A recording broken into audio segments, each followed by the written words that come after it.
We are back. It is a solo Q&A and I have 26 questions to get through. And then I'm going to be charging off to the airport to fly to Dubai for a mixture of holiday, podcasting, training, a little tiny bit of partying, and we'll see what else I get up to when I'm out there. Question number 1. What are some of the best daily questions to ask yourself for introspection? I like to question myself on a daily basis through my journal, but I also have self-talk like all of us have in terms of little questions that we ask ourselves and consider on a regular basis. And I think that's a really important part of staying on track for where I want to go to. So I'll just list some off just now. And if you want to write these down, then feel free to and see how you get on with them. Some will resonate with you, some won't. Am I acting in alignment with who I say I am? Do my habits and actions reflect my identity that I've set out? Am I looking after my mind and body? What activities make me feel happiest? How and why can I do more of them? What will I thank myself tomorrow for doing today? What am I grateful for, including who? What have I learned about today and explored? What could I improve on within my control? Those questions definitely help me to consider, has that day gone well and has it put me in a position that I want to be in the future? Question number 2, new listener after the sales course you delivered for my cohort of founders. Your list of guests is incredible. How do you source your guests? I've been doing a lot more sales consultancy recently outside of my day job working hours, and it's been really cool to get into that with a lot of different people, and I feel like I've got a lot of value to give in that space, and I've got a number of new listeners from it, which has been really, really cool as well. Interestingly, a lot of what I teach within those courses are how I source guests as well, because it's much like sourcing and contacting new clients and prospects for your business and the services and products you want to speak to them about. It's very much like speaking to them about coming on a podcast. This is something that I've actually included as a lesson, a module within the Podcast Masterclass course, but of course, I'll share some of that with you just now. The main sources that I'm getting guests from are authors and bloggers who write in depth on the topics that I want to speak about and interview people on the podcast, online creators that are creating videos or other podcasts within my niche, and also guests that I've heard speak well that I want to delve into deeper with. I've maybe heard them on another show and I'll reach out to them. That's probably some of the main ways that I source guests. There's a few other ways, but I'm going to keep those secret for now, unless, of course, you want to start your own podcast and you can get into my masterclass. Number 3, what would you do if you never found podcasting? I think I'd certainly regret it, but I would have found another creative outlet that I could spend my time on, whether that would be writing more on Twitter or really building out my email list or starting a Substack. I mean, I absolutely love some of the people I've got on Substack, like Rob Henderson, who's been on the show, Dr. Julie Gurner. They write really, really well, and they don't have their own podcast, but they appear as guests on podcasts. Podcasting was just the platform I gravitated towards because my initial skill set from my day job was speaking to people, asking questions, pushing them towards answers that I was interested in finding out about. And I knew I was capable of also improving on that initial skill set. It wasn't something that was hyper polished. It was good, but I knew I could improve on that. So that was like a great process for me to go through. But if I hadn't found podcasting, I would be assigning the energy that I'm giving this elsewhere. I wouldn't just be doing more mundane, time-filling, time-passing activities. That's just not me. Question number 4, are modern men soft? I think sometimes these are like designed to not trap me, but to get me to say something really, really hard-hitting. And I'll give you some of that if that's what you're after. I think in many ways, modern men are soft because we haven't had a legacy war or event that defines our generation. If you think about Iraq, Afghanistan, even like interventions like Kosovo in the early 2000s, these are not defining like a world war. These are wars and they're conflicts and there's death and it's terrible, but it didn't conscribe the entire male population to go and get involved. And that's not something that we want to strive towards either. And I think if you consider what future wars are going to look like, they're going to be technology led, not men on battlefields in the same way.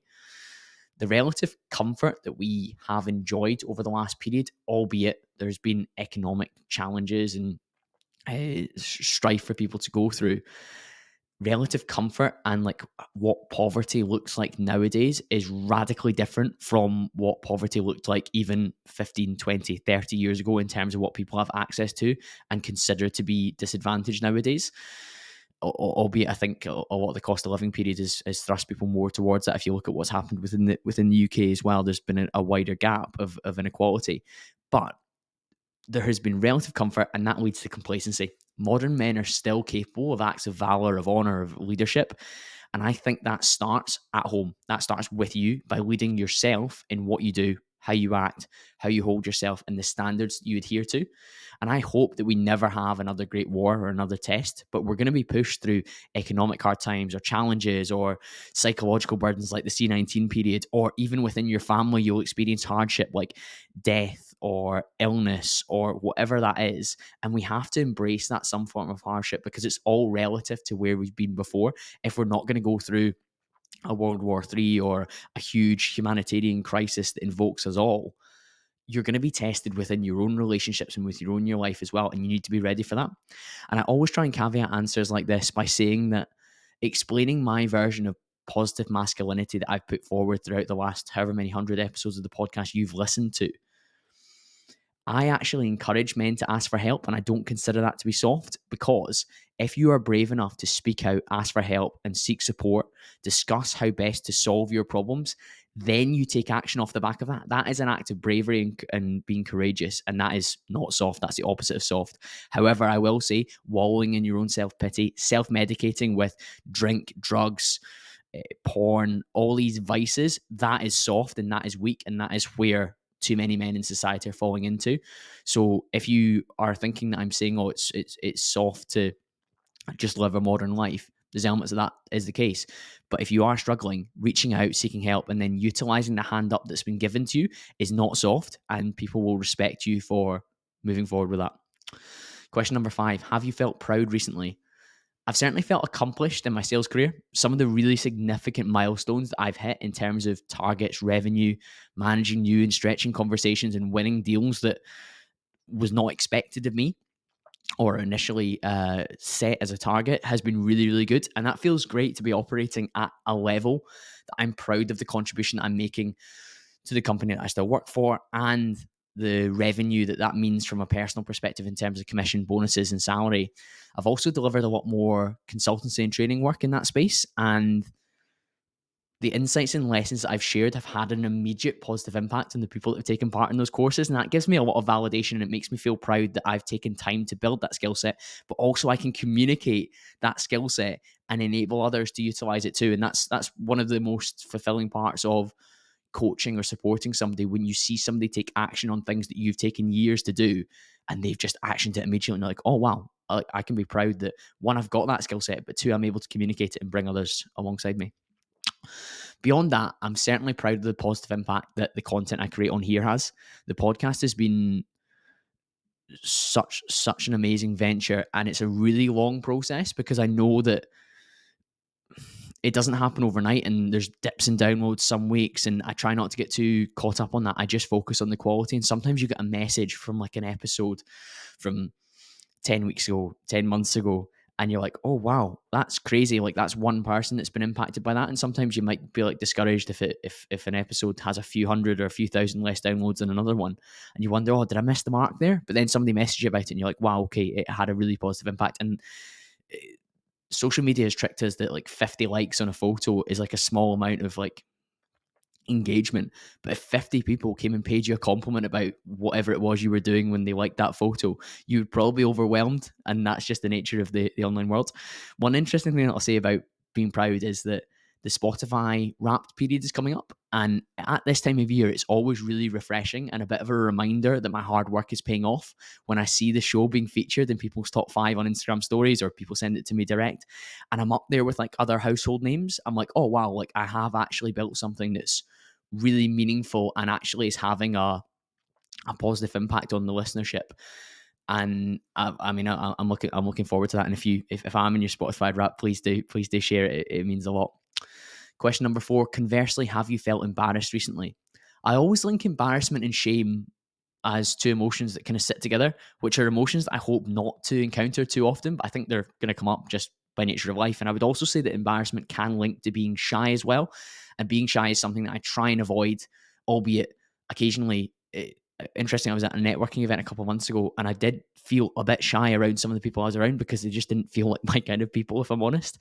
But and that can come up. But I think the most recent example I can think of being a little bit embarrassed, and I do try and be confident and assured, is I asked somebody's name twice and I was still completely unsure of what they said the third time, and I just nodded and I hoped that someone else would just say their name in the next few minutes to help me, because it was embarrassing, because you don't want to be like, what did you say? Oh, so like the first time you'd be like, oh, sorry, I didn't catch that.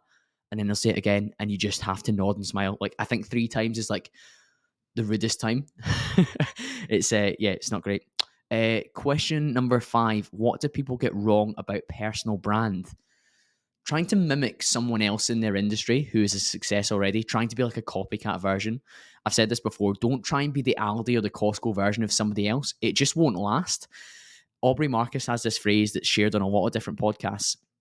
And I think I first spoke about it on my very first episode with Chris Williamson, and he brought it to the table because he was saying that as his podcasting platform grew, it felt great because he was being himself for the first time, moving away from being the kind of Love Island nightclub running party boy that he wasn't truly. He was now being this explorative, curious podcast host.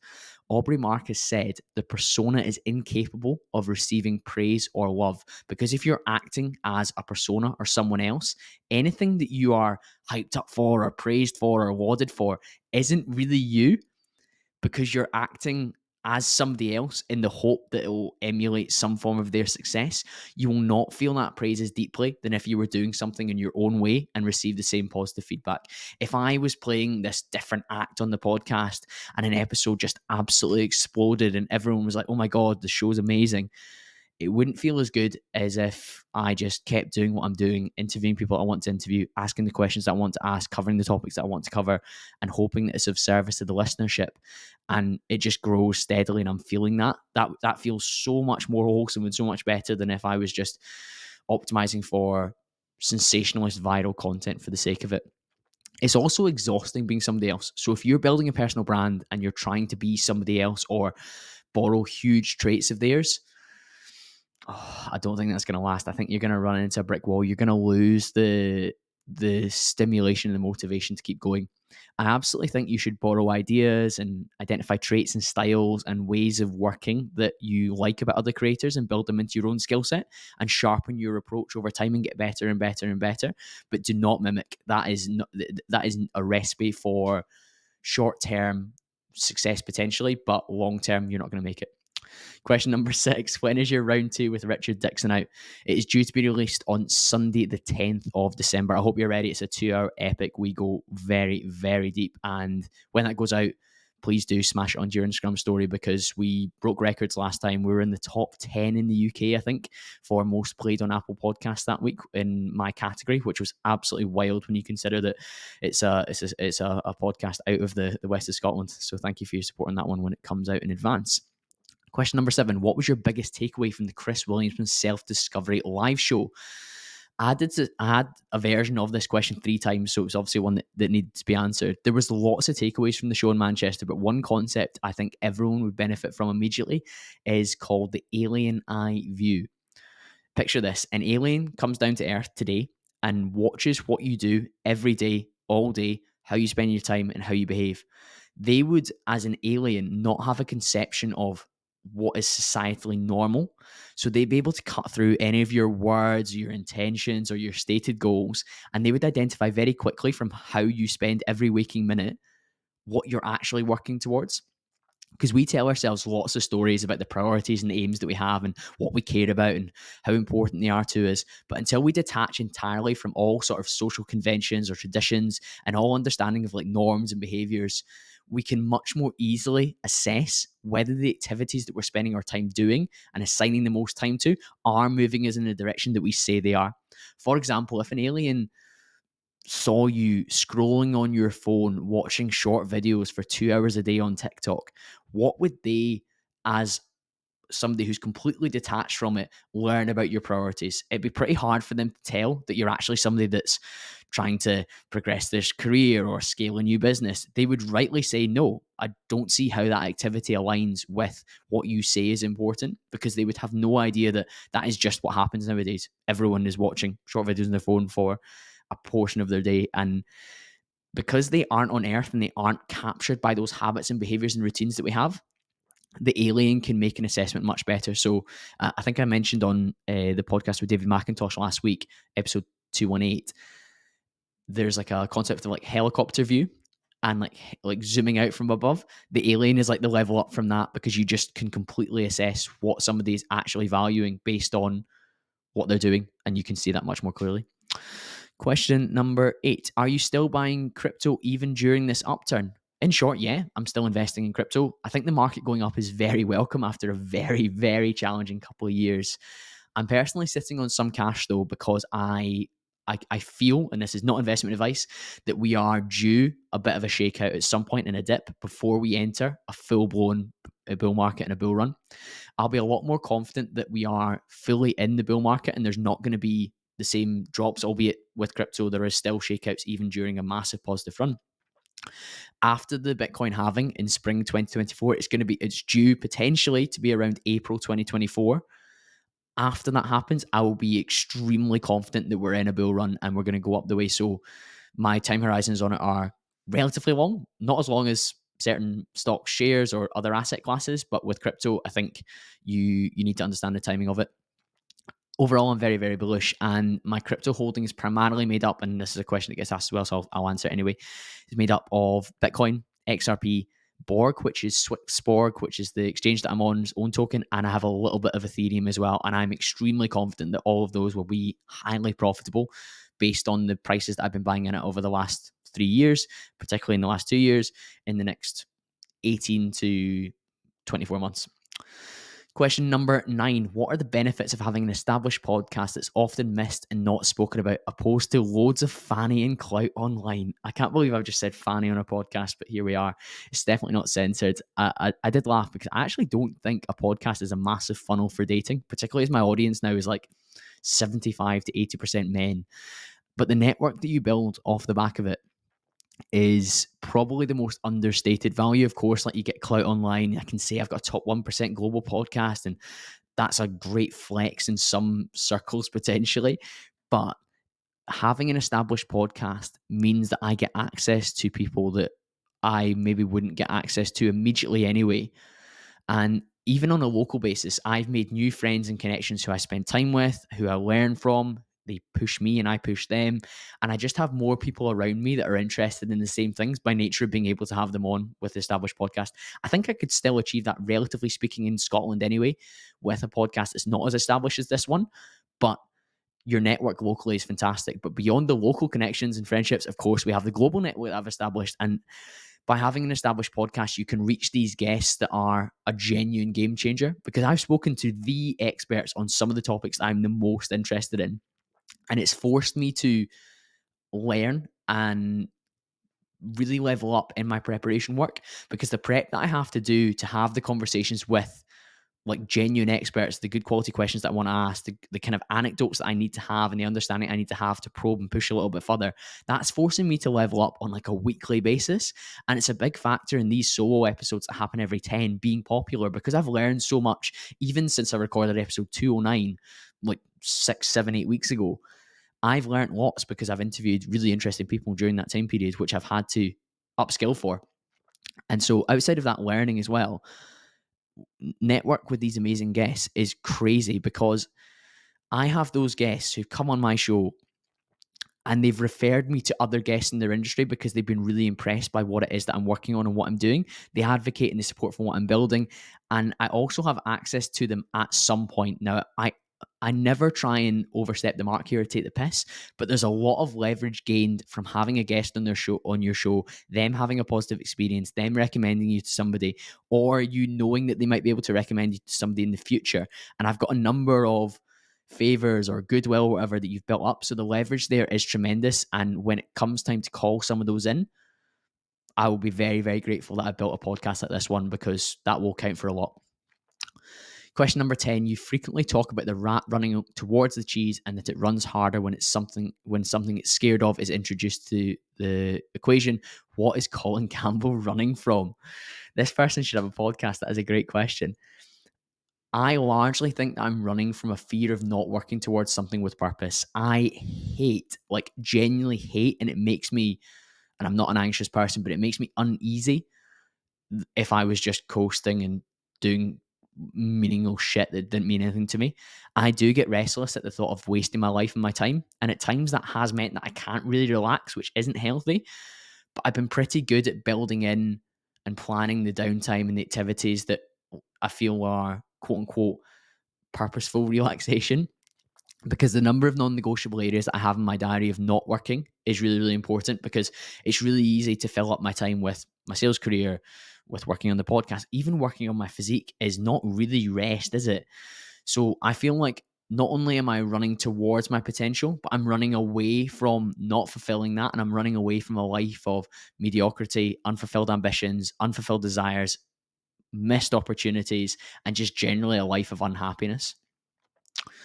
Question number 11, you've mentioned your love for the movie American Psycho. What do you think of the main character, Patrick Bateman? American Psycho is absolutely one of my favorite films. And Bateman himself, I mean, I always thought he was a bit of an icon, but he actually had a massive bump at the start of the lockdown period because he started going viral with different memes and TikToks of him because people were spending even more time on their phones. I think, firstly, the reason that Bateman is such an icon is that his style and his appearance is something that many males of my age admire, both his physical appearance in terms of the aesthetics, but also like how he dresses. He's also a consumerist and a materialist, and he's not apologetic about it at all. He's completely unashamedly wanting to wear the best things and do the best things. He's not hiding the fact that he wants the nicest suit. He wants to have the best restaurant booking, the best table. He's not concerned about talking about the watch he's managed to buy or the business cards that he's managed to improve. It's actually endearing to see that level of disdain and disregard for people who don't understand that he wants to pursue what he wants to do. He doesn't care that you think he's shallow. He doesn't care that you think he's fixated or obsessed with himself. And you can just take it or leave it. And there's a strength to that, albeit, of course, it's at an extreme end of like a character. And that's not to say that my connection with Bateman means that I'm obsessed with materialism. In fact, you'll regularly hear me quote Naval, who says, if you can't be happy with a coffee, you won't be happy on a yacht. However, leaning into and accepting that you have material desires is absolutely fine to use as a driving force. And if you don't like nice things, that's absolutely fine. And like, everyone's scale of nice is relative. We all have hedonic adaptation, where the car that you've always dreamed of or strived for, you eventually get it. And guess what? In a few months' time, it'll probably just become the car. And that's absolutely okay. But as long as you understand that that's going to happen to you, then that's quite an important thing. The last thing I'll say about Patrick Bateman is that the relentless and obsessive streak over his habits and his routines absolutely strikes a chord with any gym bro who's ever built but also maintained a physique that's of a really high standard. And I think that's important. The only other thing I would say, and I said that was going to be the last thing, he's also fiercely politically incorrect because he just doesn't care about whatever the new woke narrative is. And I think many males in modern society have built a connection to him because he's an advocate of just doing your own thing, being responsible for your own own appearance, your own outcomes, and just refuses to conform to new and seemingly never-ending controls and narratives that are being pushed. But let's move on from my Patrick Bateman fanboyism. Question number 12. Looking at doing online fitness coaching, I've been reading lots about creating landing pages for Facebook campaigns, then giving away something of value for free in exchange for an email, then marketing from there. What other methods of lead generation have you used, and what would you suggest to pursue initially? I think a lead magnet of free value is a great way to engage with your potential customer base, because as long as that lead magnet is of sufficient quality and demonstrates your expertise, then that's really valuable to the person because it's starting to prove to them that you might be somebody that they would want to work with on a paid basis. So that could be, as an online fitness coach, it could be some sort of guide. It could be a frequently asked questions document. It could be a sample program or a nutrition plan. It could be a breakdown of like a really important concept within your niche. It could be a video explaining like form or something like that. And it starts to demonstrate that you're somebody that is a credible expert that could help them. Other lead generation that is worth thinking about is, of course, your public-facing social media. So the content that you're posting should be building authority, it should be building reputation, it should be showcasing your results and your value and your knowledge and your applicable knowledge in terms of how it would help somebody else. And from there, that should generate some form of inquiry as well. So lead generation, of course, you've got, I would say, some form of lead magnet for your email list would be a very, very important thing. But your online social media should reflect that as well. And I know you've just said that you're just starting online coaching or considering it, but client referrals will also generate really good quality leads too. These will be like a really warm lead because the person that's being referred has tangibly seen and understands the result that their friend has achieved, and they'll have a lot more confidence that you'll be able to achieve that for them as well. Appreciate that these initial clients as well may be coached or helped for free or for low cost, because that will prove the concept and then you can refer them on to their friends as well. Question number 13, are you still considering relocating? I think I've spoken on the podcast before about considering some time working in Dubai. And as I said at the very start of this, or at least I will have said in the introduction, which will play on the audio platforms, I think spending winter in Dubai and summer, quote unquote, in very inverted commas because of the nature of what summer's been like in Scotland the last few years, spending that summer in Scotland would be a pretty cool mixture. And it's going to be really interesting when I'm out there for a couple of weeks to see what it's like, because I'm going to log on a few occasions. I've got a few deals that I'm working on that I'm going to need to be involved for. So it'll be a good stress test to see what that would be like. Equally, I really, really like my life in Scotland. I really like my life in Glasgow. I have a great time. So there's nothing for me to run away from, but it's a case of, is the cheese, Dubai in this analogy would be the cheese. Is that something I want to strive for in terms of understanding what that would look like? So I'll get a good sample for that. Question number 14 is linked to Dubai as well, and that's, how excited are you for brunches in Dubai and this year's boat party? One of my friends has booked a boat for the first Friday that I'm there, so that'll be good fun as well. I'm very excited for that. I haven't drank since I was in Mallorca in July. I've had absolutely no inclination to do that in the UK whatsoever. I wouldn't get anything from it. I don't think it's the events that I've been at. I've enjoyed without alcohol. And yeah, I'm very excited to let my hair down a little bit as well. There will be a few events that I'll be at in Dubai that are like brunches that I probably won't drink at, and then there'll be a few that I will, because the atmosphere will be right for it, and the occasion will be heightened by that experience. So yeah, a good mixture of what's coming up in the next couple of weeks for me. Question number 15, I have a genuine fear of rejection in life and work. Any advice to get past that? The short answer is to understand that rejection is part of the process in any domain. You're going to have to face no at some point, whether that's in sales, in dating, in career progression. You're never always going to get a yes. It's just not possible. Like you would have to be somebody of incredible luck and like 1 in a 10 million to experience a life that's just constant yeses and forward momentum. However, to try and you need to try. If you never ask, then you're going to fail to reach whatever goal you're capable of as well, because you're just getting what comes to you without like any effort. Because for example, if I didn't reach out to some of the brilliant guests I've had on the show, then the podcast would probably have stagnated and it wouldn't really got anywhere. If I didn't get regular no's or ghosted or ignored in my sales career, then I would never have hit some of the revenue figures that I've achieved this year. Equally, if you're listening to this and you're in a happy relationship, at some point one of you would have had to approach the other and ask them out and face the potential of rejection or the potential of a not now, and that would have stung. So many good things lie on the other side of a potential rejection. And even from a rejection, you can always learn things as well. And I would try and reprogram the self-talk that you've got to understand that the rejection is not always of you.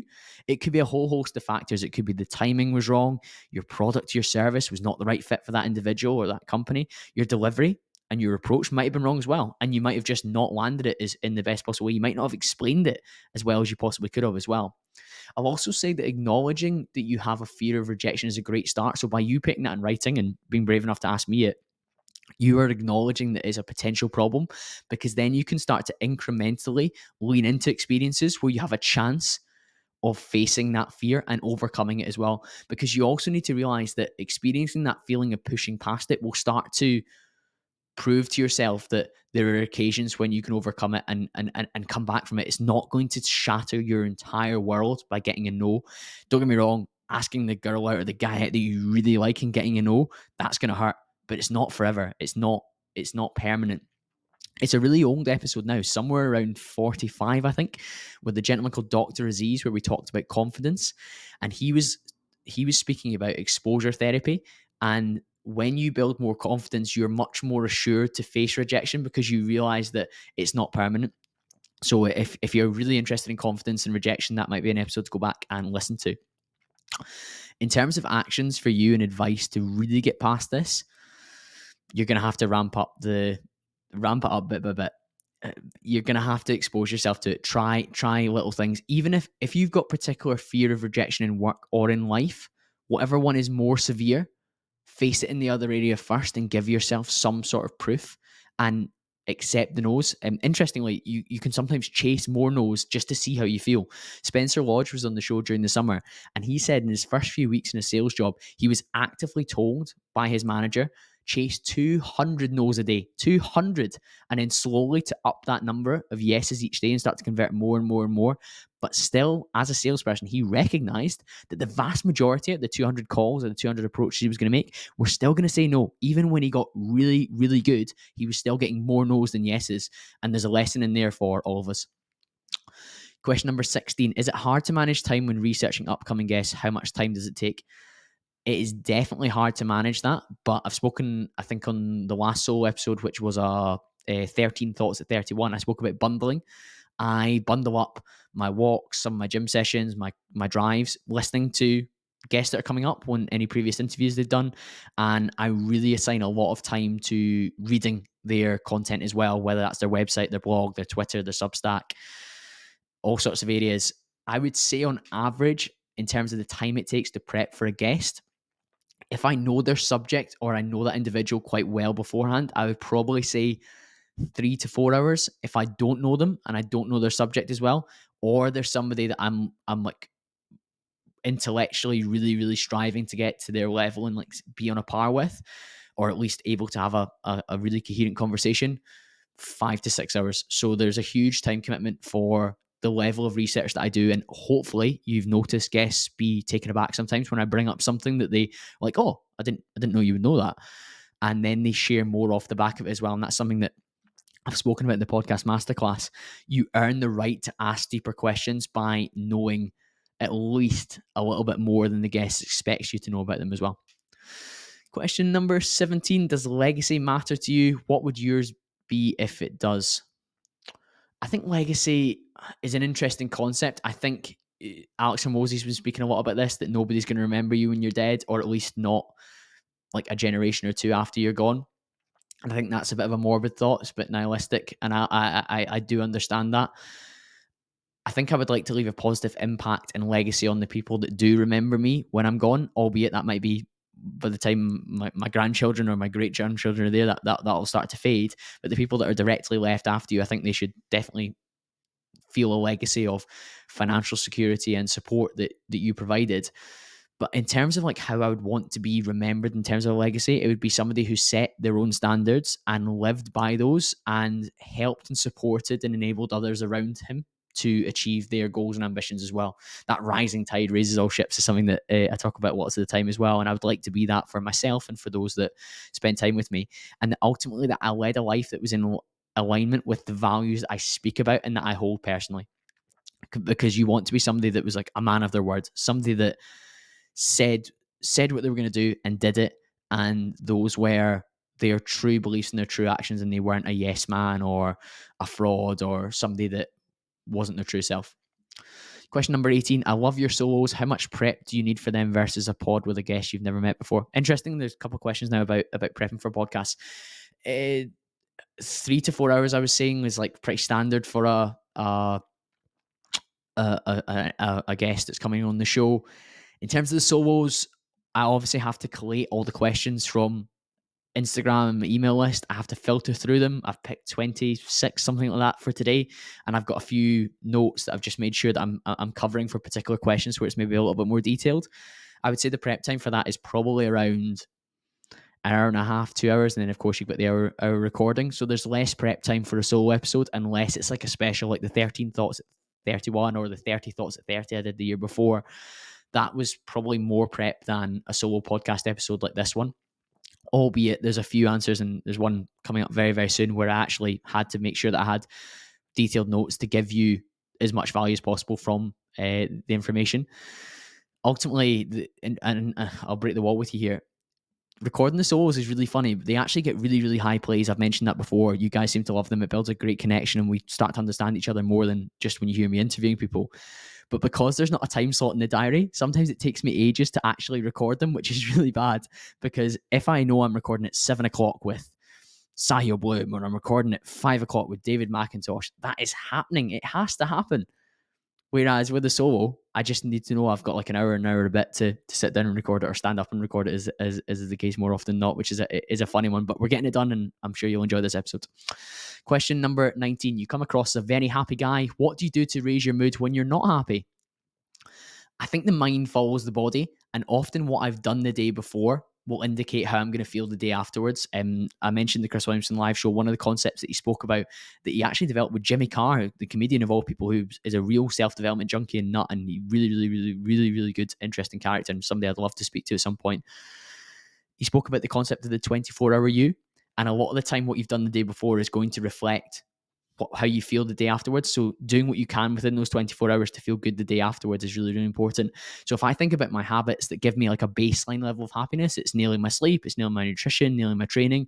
I feel great when those things are happening. I would probably add within training like walking as well. I really feel good after my walks. Alongside that, what I consume matters. And I've mentioned nutrition, that's your diet and what goes in your mouth.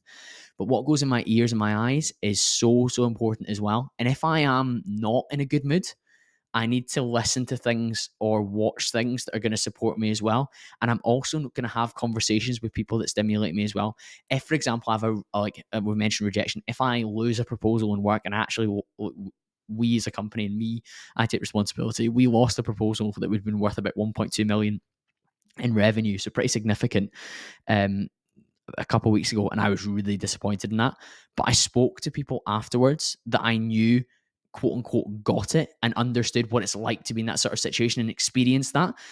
Whereas if I'd spoken to other people that just mope and moan and wallow in their own pity, I might have ended up in that sort of situation as well. So if I come across as a happy guy, I appreciate that. I am a happy guy. I have a pretty high baseline. But when I'm not happy, I do not accentuate that feeling by listening to sad music or talking to sad people. I just detach from it and I start consuming the stuff that I want to consume. I start training, I start walking, I escape and I change environment and I push forward in the best possible way. Question number 20, and this is one that I had to prepare for. What tips would you give to improve public speaking and becoming more of a presence? So I'd given a presentation recently to two founders that were going to be pitching for investment, and they were nervous about getting their points across and just speaking in a way that was really understandable. And of course, they've heard me on here, so they were keen to gather my skills from that. And I shared 5 points with them that was the nucleus of the training session that we had. And number one was speak at a moderate pace. Speaking too quickly can not only, one, be difficult for listeners to understand you, but also when you speak too slowly, you sound uncertain. Having clarity into your speech in terms of rhythm and pacing is really, really important. So find a comfortable pace that works for you, that helps you to be understood more easily, but also it invokes confidence and shows that you know what you're talking about too. Point number 2 was focus on clarity and pronunciation. So making sure that any words that you're saying them correctly and clearly, and that you're not trying to be too regional with the words you're using as well, because you might isolate people alongside that. I would also caveat that when you use technical or industry specific terms, say them correctly, but don't use too many abbreviations within your speech too, because people will really struggle with that. Number 3 was use proper volume. So of course you're going to be trying to speak at a moderate pace that shows confidence and shows that you're sure of yourself, but also understand that your volume is appropriate for the situation and environment as well. So if it's a Zoom call, it's a little bit easier because everyone's in the same sort of space. But if you're in a noisy room and it's like a public speech like you're standing up for, you need to speak louder so that you can be heard. Make sure any equipment or mics that you're using are working properly as well. And alongside that, I also try and this is number 4, use appropriate inflection. And inflection is just regarding your tone and your pitch. So when it comes to speaking about something more important, you might heighten your tone, heighten your pitch to emphasize the importance of that point, and that will also keep the listener engaged as well. One thing to remember when you're speaking to people, mostly remember the start and the end. So have your emphasis and your tone and what you're talking about really register those points as well. Alongside that, you can also lower your tone and draw people into you, and then raise your tone for questions to the audience as well. So it might be something like, how do you become more of a presence? Which was question number 20 on that. Whereas when I'm answering, and I'll be like, to become more of a presence, you really need to focus on being a clear, moderate paced, loud, and communicative speaker. Okay, there we go. Number 5, practice and self-monitor. Now, this is the hardest and most unpleasant one, and you should have seen one of the founders' faces when I told him he was going to have to film himself. But the best way to improve your clarity of speech is through practice and repetitions. Record yourself speaking and listen or watch the playback to identify areas that need improvement. And you will identify lots of areas to start with. You'll probably be a little bit uncomfortable with it as well. But with time and practice, you'll probably start to buff off some of those edges which need immediate improvement, and you'll be able to make noticeable, tangible improvements. I would say within 3 or 4 times of recording yourself, you will be notably different. And when you watch it back, you'll be a lot more comfortable with how you get on. Question number 21. What's your long-term career goals and plans? Do you want to own your own business? Do you want to work in corporate? Do you want to live off XRP when it goes to $589?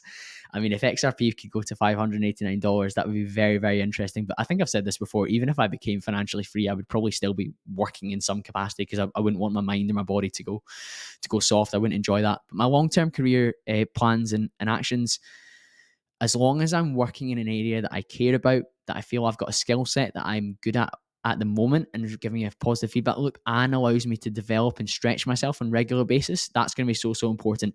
Is that corporate? Is that my own business? Is that living off XRP and doing something that's really niche and isn't entirely financially motivated? Maybe. So we'll find out. I certainly think if we're looking in the medium term, I want to keep progressing within my role as a sales director. I want to grow the revenue that I'm responsible for, that I'm bringing in, the size of the deals that I'm working on, the types of customers that I'm able to bring in for the business, which is brand new. That's going to be really, really important to me. And then alongside that, I want to build up some of the offerings that I make through this podcast and through other areas as well, which will allow revenue streams, which will give me ultimate freedom of choice as well. And for example, I've launched the Podcast Masterclass, and I think that's going to put me in a great position for potentially helping people grow their own podcast and start their own podcast. And of course, that's going to raise some revenue that I can reinvest back into the podcast, or reinvest into my lifestyle, whatever comes first. But I suspect it's going to see me reinvest it into the podcast, as you know me. But alongside that, I need to offer something that's not quite as niche, because launching a podcast is a niche thing. The vast majority of people listening to this will not want to launch a podcast. But if you do want to launch a podcast, I've got something that's 1, valuable, 2, actionable, and 2, at a cost point which is pretty reasonable. But if you're wanting something more broadly in terms of help with whether it's public speaking or sales skills or self-development or mindfulness or mindset, then I can definitely help with that as well. And I need to build those products and services out to support people, because that's areas that I can add value. And of course, that would give me more options and more choice about what I might want to do in the future. And it's interesting. Question number 22 is linked to this. If you could match your corporate salary through podcasting, would you do it full time? If I could match my corporate salary for the year 2023 through podcasting, yes, I would do it full time, because I would be able to do more podcasts and it would grow faster. It would have more of an impact. I'd be able to spend more time in Dubai or London or Austin or wherever it would require in order for me to record more. And I would have 40 to 50 hours a week to invest fully into the podcast. Like, I think one of the things I'll just say, and people will probably smile at this, look what I've done working like 7 till 9 a.m. and like 6 p.m. till 9 p.m. on a podcast. Imagine what I would do if I was working 9 till 5 on a podcast, or even more than that. It would be fucking tremendous, I'll tell you that much. So yeah, of course I would. Question number 23. Who do you think is the best podcaster for their interview style and skills? Everyone should always call out and pay homage to somebody like Joe Rogan, who is tremendously curious. He's insightful. He asks the question that the audience want him to ask a lot of the time, while of course actually knowing some of the answers, so that he can then hold his own and push back and probe or delve deeper with the guest off the back of it. And I'll always mention Chris Williamson as well, who I think is a brilliant role model, because I was listening to Chris's show and got acquainted with him before it was absolutely the behemoth that it is now. I was able to learn lots and lots and lots about what good looked like. Even he was almost like doing it in the shadows. And now what people are getting to enjoy is the skill set he's cultivated elsewhere. And again, like I said, when it comes to building a personal brand, there's no interviewer that I'm trying to mimic their exact style, because you can only be the best version of you. You can't be the Aldi version or the light version or the diet version of somebody else. So those are two that I think are really, really good at what they do. They're well researched, they're well spoken, they're clear. They also use much more humor than me. Chris has actually had to work on that. He got a comedy coach to help him with that. He did some improv as well, whereas Joe Rogan comes from a comedy background, so he's really funny as well. So I think from an entertainment standpoint, they're probably like really, really strong at that, and that's something that I look up to and I admire. I can be quite dry in my sense of humor, and I can be quite like punny or whatever, but that's maybe an area for me to work on too. Question number 4, how do you determine how much to charge for products? What was your process for your course? Interesting question. How much to charge for your products? Varying concepts here. So number 1, how much will the market bear? Like, what is the value of it, and what do people typically pay for something in that space? And how does your product compare to that? Is your product better? Then charge more. Is your product more premium? Charge more. Is your product an entry level product and not as good as some of the market standard? Then you're probably going to have to charge less. I mentioned like somebody starting online coaching. If you've got no track record in there, you're probably going to have to not charge very much, because you've got no reason or no basis to do that. For the Podcast Masterclass, I chose to charge what I charge, which I think is starting at 257, but it's going to go to 307 maybe after this comes out, actually. It might have already gone up, but wait and see. That was based on, 1, what I saw within the market, the fact that my course was more detailed and produced in higher quality and hosted on a platform that had more video bandwidth and more opportunity for me to upload templates and frameworks for people. So I was able to charge more than what I saw elsewhere in the market. I also knew that the pain of failing with a podcast is quite high. Like, even if you're going to start one, your costs for like doing like 10 episodes is pretty similar to doing 50, albeit unless you're using a studio on a regular basis. But if you're buying the equipment to record from home, you're going to spend the same amount on hosting platforms and mics and webcams and any editing software that you would spend producing lots and lots and lots. So the opportunity cost is really, really high when it comes to these things. So by investing in a course for like 300 quid, you're negating a lot of the chances of that failing and a lot of that chance of that falling over. You're going to have a lot more clarity in your processes and your frameworks. So I think that's largely where the cost came from. I figured out that people fail at this lots. They should be willing to spend 300 quid in order to be a success at this, or give themselves the best possible chance of being a success. So yeah, I think looking at the market, seeing how yours compares, understanding how much of a problem you solve. So for example, you can charge a lot less for a podcast course than you could charge for maybe somebody like getting investment advice. So say you're a financial planner, you should be charging a lot more for your service, because fiscally that has a much bigger material impact on somebody's life than starting a podcast. Equally, if you are a fitness coach, you should know your value based on how important the transformation is, and also who your demographic of, or who are paying for this as well. I was recently speaking at a Factory Weights Business Hub event in Glasgow, and one of the conversations was with Phil Learned, the PT coach, and he was saying that different cities that you're in will dictate the price you charge. So he was working in Mayfair in London, charging £250 an hour. You couldn't charge £250 an hour in Glasgow. Well, maybe you could, but you'd have a very small number of potential clientele who could potentially afford that or would be interested in paying that.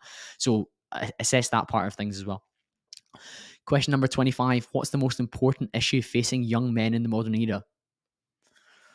Interesting question to almost wrap up on. I think the most important issue facing young men in the modern era is distraction.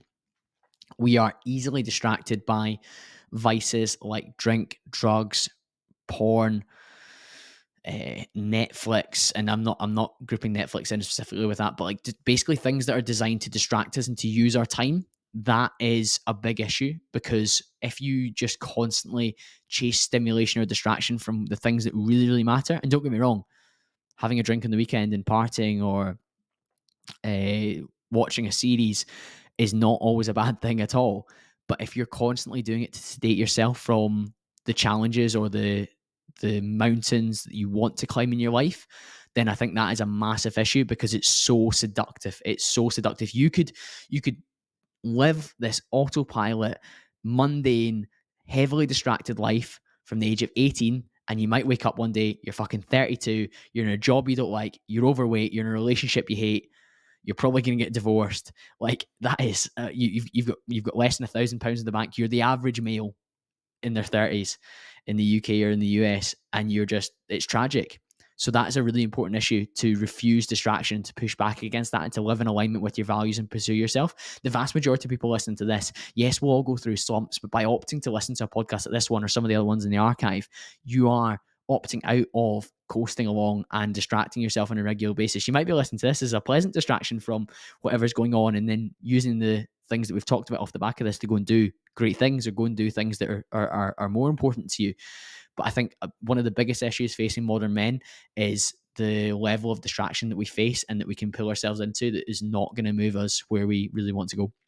And interestingly, where we want to go is question 26, which is on goals and targets for 2024.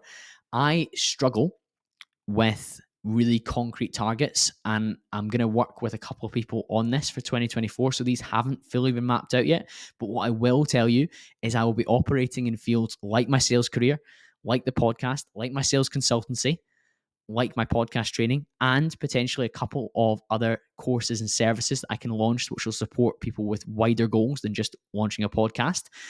Those will be my targets to have that. So one target will definitely be to have another course or service that can support people on a more broad basis, and work with me to really level up. I think that's going to be important.